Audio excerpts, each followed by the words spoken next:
வணக்கம் எல்லோருக்கும். Welcome to RV kitchen. இந்த வீடியோவில் நான் உங்களுக்கு செய்து காட்ட போகிற ரெசிபி வந்து பால் பொங்கல், பால் போக்கியான்னு சொல்கிறது. அந்த ரெசிபி தான் இன்றைக்கு செய்ய போகிறேன். பார்த்திங்கன்னா அதோட சித்த மிளகாய் சாம்பலும் செய்ய போகிறேன். அதுக்கு தேவையான பொருட்கள் எல்லாம் எடுத்து வச்சிருக்கிறேன். இப்போ வாங்க என்னென்ன பொருட்கள்னு பார்க்கலாம். இதில் வந்து 500 கிராம் சிவப்பு பச்சை அரிசியை ஊற வச்சு கழுவி எடுத்து வச்சிருக்கிறேன். அடுத்தது வந்து தேங்காய் பால், தேங்காய் எண்ணெய். இதில் பார்த்தீங்கன்னா ஒரு தேங்காயை துருவி லைட்டாக வறுத்து எடுத்து வச்சிருக்கிறேன். அடுத்தது வந்து 2 வெங்காயம், ஒரு 25 சித்தல் மிளகாய், கொஞ்சமாக சீரகம், கொஞ்சமாக புளி, கருவேப்பிலை, உப்பு. இவ்வளவு தான் தேவையான பொருட்கள். இப்போ வாங்க எப்படி பால் பொங்கல் செய்கிறன்றதை பார்க்கலாம். முதல்ல வந்து அடுப்பில் சட்டியை வச்சு தண்ணி விட்டுருக்கிறேன். எந்த கப்பால் அரிசி எடுத்தனோ அதே கப்பால் வந்து தண்ணி எடுத்துருக்கிறேன். 1 கப் அரிசிக்கு 3 கப்பு தண்ணி விட்டுருக்கிறேன். மொத்தமாக இதில் 6 கப்பு தண்ணி இருக்குது 2 கப் அரிசிக்கு.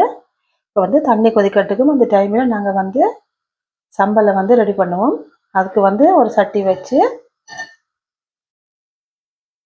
அடுப்பு ஆன் பண்ணுவோம்.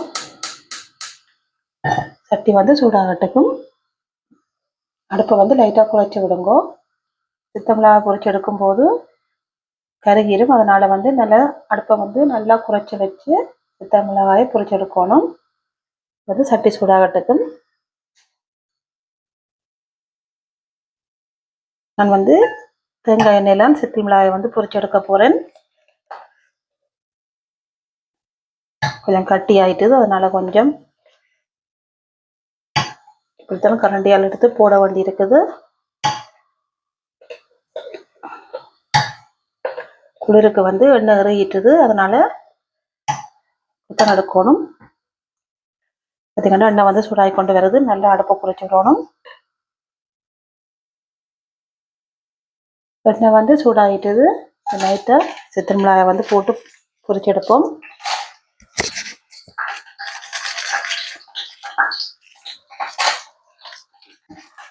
நல்லா அடுப்பை குறைச்சி விடுங்க. இல்லைன்றால் சித்தல் மிளகாய்ந்த கலர் வந்து மாறிடும். சம்பல் வந்து டேஸ்டாக இருக்காது. லைட்டாக இப்படி கலந்து விட்டு கொண்டே இருக்கணும்.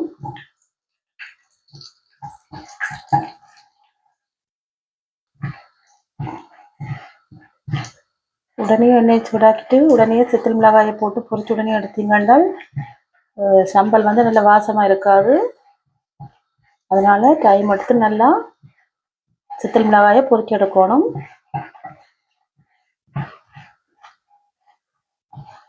பாருங்க சித்தல் மிளகாய் வந்து நல்லா முறுமுறுப்பாக வந்து ஒன்றிருக்குது. இன்னும் ஒரு நிமிஷம் நல்லா பொரிய விடுவோம். பொரிய விட்டுட்டு எடுக்க காட்டுறேன்.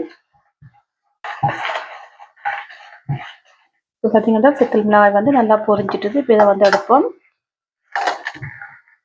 பாருங்க அப்படி கலர் மாறாமல் பொரிச்சிருக்கேன். வந்து இதில் கிட்டத்தட்ட 25 சித்தல் மிளகாய் வந்து இருக்குது. வெங்காயத்தை வந்து பொரிச்செடுக்க போகிறேன். அதுக்கு லைட்டாக அடுப்பை வந்து இப்போ கூட்டி விடுவோம். கூட்டிட்டு வெங்காயத்தை போடுவோம். வெங்காயம் வந்து சின்ன சின்னதாக வெட்டி இருக்கிறேன். அடுத்தது வந்து பெருஞ்சீரகம், கருவேப்பிலை எல்லாத்தையும் போடுவோம். நல்லா பொரிச்சு எடுக்கணும். இப்போ வந்து இதோட கொஞ்சமாக உப்பு வந்து சேர்த்து வெங்காயத்தை வதங்க விட போகிறேன்.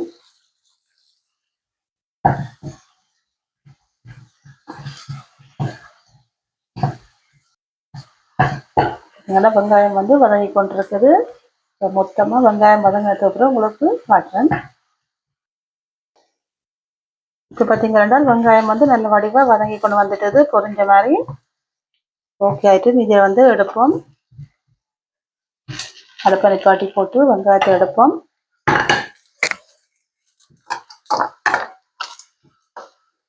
இப்படி வந்து நல்ல முருவ பொரிச்சு எடுக்கணும் வெங்காயத்தை. இது வந்து தேங்காய் எண்ணெயில் பொரிச்சதுனால நல்ல நல்ல வாசமாக இருக்குது வெங்காய பொரியல். அப்புறம் சித்தமிளகா பொரிச்ச எண்ணெயில் வெங்காயம் பொரிச்சிருக்கிறேன். உண்மையாகவே நல்ல சூப்பர் வாசமாக இருக்குது. தண்ணி வந்து கொதிச்சிட்டது. இப்போ வந்து அரிசியை போடுறேன். ஏற்கனவே கழுவிட்டு இருந்த அரிசி இப்போ போட்டு அவிய விடுவோம் நல்லா.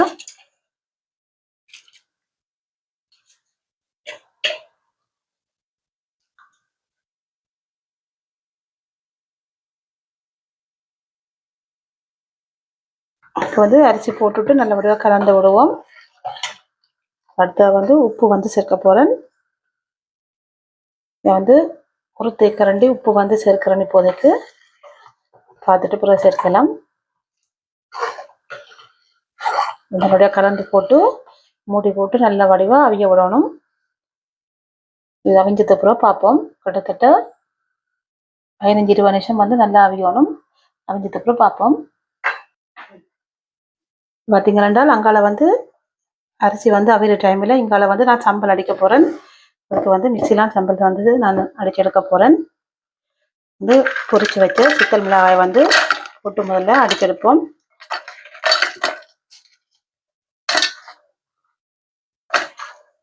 பொரிச்சு வச்ச சிக்கல் மிளகாய் இதை வந்து முதல்ல தனியாக அடிச்செடுக்க போகிறேன். பாருங்க நல்ல வடிவா சிக்கல் மிளகாயை வந்து மிக்சியில் அரைச்சி எடுத்துட்டேன். அடுத்தது வந்து இதை வந்து ஒரு சட்டியில் வந்து போடுவோம்.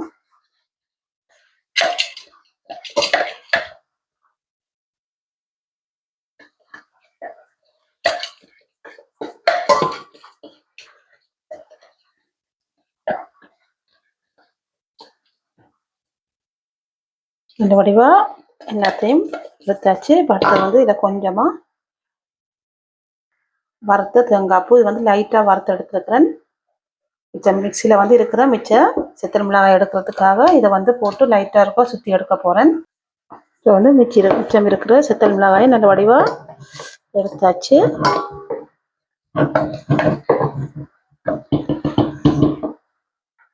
அடுத்தது புளி. அங்கே புளியும் கொஞ்சமாக இதில் எடுத்துருக்கிறேன். இது வந்து வெங்காயம் லைட்டாக ஒரு சுத்த போகிறேன். இவ்வளோத்தையும் போட்டு இது வந்து மிக்சியில் அடித்த சித்தல் மிளகாய். அடுத்தது வந்து இதில் லைட்டாக கொஞ்சமாக தேங்காய்ப்பூ வெங்காயம் புளியெல்லாம் சேர்த்து அடிச்சிருக்கிறேன். என்கிட்ட உரல் இல்லை, அதனால் நான் சம்பல் வந்து நல்ல உதிரியாக வரணுன்றதுக்காக இப்படி செய்கிறேன். இங்கே உரல் இருந்தால் உரலில் வந்து சம்பலை இடிச்சிடுங்க, அது நல்ல டேஸ்டாகவும் இருக்கும். அடுத்தது வந்து இந்த தேங்காய்ப்பூ நான் லைட்டாக வறுத்ததுக்கு காரணம் களியாக வரக்கூடாதுக்காக சம்பல். நீங்கள் உங்களோட விருப்பத்துக்கு ஏற்ற மாதிரி சம்பலுக்கு வந்து தேங்காய்ப்பூவை ரெடி பண்ணுங்க. இப்போ வந்து கையால் வந்து குழச்சி எடுக்க போகிறேன். கையை வடிவாக கழுவிட்டு லைட்டாக இப்படி வந்து குழச்சி எடுப்போம்.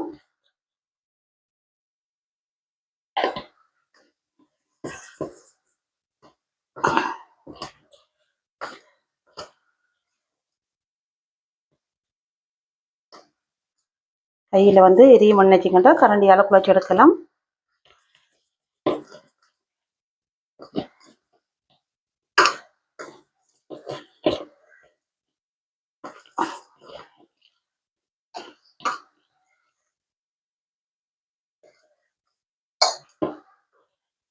பாருங்க இப்படி வந்திருக்குண்டு சம்பல் நல்லா உதிரியாக வந்திருக்குது. பாருங்க இப்போ மிக்சியில் போட்டு நாங்கள் அடித்தோம்னா கொஞ்சம் சட்னி மாதிரி வந்துடும். அதனால தான் நான் வந்து இப்படி ரெடி பண்ணுறேன். நீங்கள் உங்களுக்கு பிடிச்ச மாதிரி ரெடி பண்ணுங்க. இதில் வந்து புளியை வந்து சேர்க்க முடியாது, அதனால தான் நான் மிக்சியில் வந்து புளியை சேர்த்து அரைச்சி எடுத்தேன். நான் அரை தேக்கரண்டி உப்பு வந்து சேர்க்கிறேன். நீங்கள் வந்து இது கலர் இல்லாமல் இருக்கட்டா நீங்கள் இன்னும் சித்தல் மிளகாய் வந்து கூட சேர்க்கலாம். ஆனால் உண்மையாகவே நல்ல உரைப்பாக இருக்குது. இந்த மிளகாய் வந்து கலர் குறைவான சரியான உரைப்பாக இருக்குது. அதனால தான் நான் வந்து இவ்வளவு போட்டேன். நான் இப்போ வந்து புளி உப்பு உரைப்பு எல்லாமே அளவாக இருக்குது. உண்மையாகவே நல்ல டேஸ்ட்டாக இருக்குது சம்பல். பாருங்க எப்படி வந்திருக்குண்டு. இதே போல் பிடிச்சிருந்தா நீங்களும் ட்ரை பண்ணி பாருங்க. உரல் இருந்தால் பிரச்சனை இல்லை. உரலில் வந்து நீங்கள் சம்பல் அடிச்சு எடுக்க நல்ல வடிவாக வரும். அதே மிக்ஸி இருந்தால் கொஞ்சம் கஷ்டம்தான். சம்பல் வந்து ரெடி ஆகிட்டுது. உங்களுக்கு பொங்கலை பொங்கிட்டு காட்டுறங்க ரெடியாக. பாருங்க, அரிசி வந்து அவிஞ்சோண்டு வந்துட்டு கிட்டத்தட்ட 3/4 பதம் அவிஞ்சிட்டுது. அடுத்தது வந்து தேங்காய் பாலை வந்து சேர்க்க போகிறேன். தேங்காய் பால் விட்டு கொஞ்சம் நேரம் அவிய விடணும். பார்த்தீங்கன்னா 1/2 லிட்டர் பால் வந்து விடணும். 1/2 கிலோ போட்டிருக்கேன் அரிசி, அதனால் 1/2 லிட்டர் பால் கட்டாயம் விடணும். நான் கொஞ்சம் தான் விட்டுருக்கிறேன், இன்னும் கொஞ்சம் விடணும்.